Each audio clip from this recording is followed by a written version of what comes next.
السلام علیکم ورحمت الله وبرکاته. زموږ سلسله ده لمونځ اهمیت وپېژنه. د مسلمان په ژوند کې د ایمان راوړلو نه وروسته تر ټولو نه مهم رکن هغه لمونځ. اول یو دنیایي مثال ورکوم د الله پوهاوي لپاره. فرض کړه صنف کې مکتب کې زموږ یو مضمون امتحان ده. فرض کړه د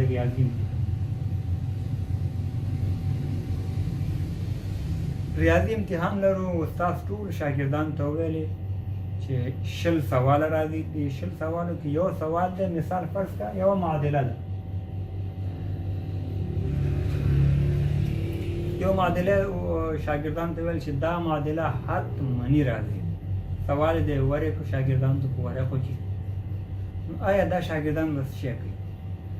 د دې سوال نه به تیر شي، نور سوالونه به زده کړي یا زده نه کړي، مګر دا سوال به حتما زده کوي چې ځکه دا 100% راځي.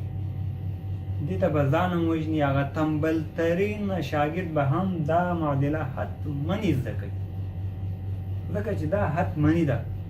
نو دا به حله کړي، استاد ته به ورکړي. که نور سوالونه مشکله مو لري، خو دا به حتما حلوي.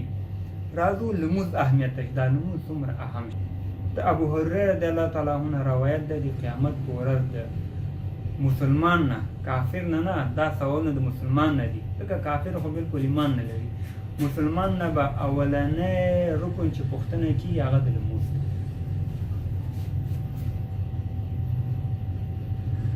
د قیامت په ورځ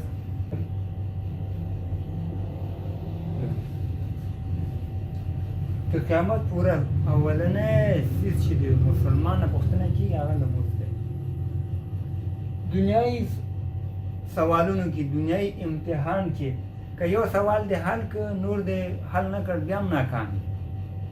مګر الله څومره غفور رحیم دی مونږ باندې.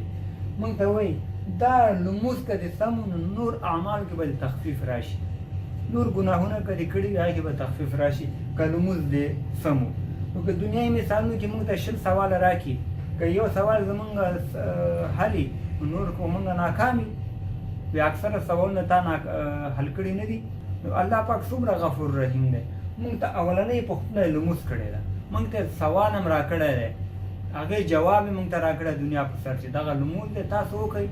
که دا هم سم و، د دې پوښتنه کېږي، که دا هم سم و، نور اعمال که کمې وي زیاتې وي هغې کې به تخفیف راشي.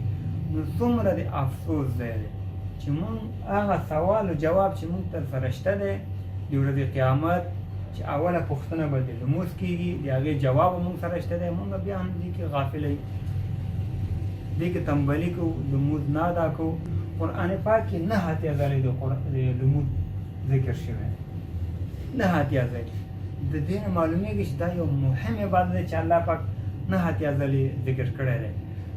بیا په قرآن شریف کې اوله سپاره کې سورت بقره کې په 3 آیات کې الله پاک فرمایي الذین یؤمنون، د مؤمنانو ذکر کړی دی، الذین یؤمنون بالغیب ویقیمون الصلاة. دا مؤمنان هغه څوک دي چې په مانځه باندې پابند دي، یعنی ایمان لري په غیب باندې او د مانځه پابندي کوي، لمونځ ذکر. الله ته د ایمان راوستلو نه وروسته تر ټولو نه مهم او غوره عبادت شی دی هغه لمونځ دی. زمونږ اکثره مسلمانان د دې لمونځ نه غافله دي. راځم بل اهمیت ته د سجدې او د لمونځ. پیغمبر صلی الله علیه وسلم فرمایلي دي یو مسلمان چې د تلاوت سجده کوي، تلاوت کې مونږ سجدې لرو، سجده کوو، هغه د فرضي لمونځ ځای خو نشي نیولی. ګوره د دې اهمیت ته ګوره، د سجدې اهمیت ته وګوره.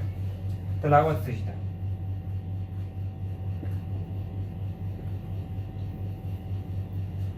پیغمبر صلی الله علیه وسلم فرمایي چې یو مسلمان تلاوت کوي، سجده راشي او دا سجده وکړي، سجده وکړي، شیطان اخوا ودرېږي، ژاړي. شیطان ولې ژاړي؟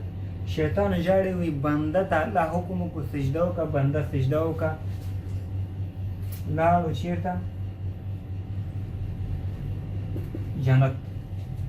شیطان وي ما ته الله حکم وکړو چې سجده وکړه، ما سجده ونه کړه، زما ځای جهنم دی. الله دې مونږ ټول ترې وساتي. د لمونځ او د سجدې څومره اهمیت دی په اسلام کې او مسلمان لپاره او د الله په نزد باندې چې په یوه سجده یو مسلمان ویوړو جنت په یوه سجده باندې که دا اهمترین عبادت دی الله په نزد نه وی په یوه سجده به شیطان نه جړلی چې مسلمان یوه سجده وکړه شیطان لرې ودرېدو چې په یوه سجده باندې مسلمان لاړو جنت ته او زه ترې محرومه شمه جنت ورونو خویندو دوستانو لمانځه ډېره پابندي کوئ د هر څه شي نه زیات اهمیت لمونځ ته ورکړئ لمونځ وخت کې دنیا هر کار کسب پرېږدي او لمونځ ادا کړئ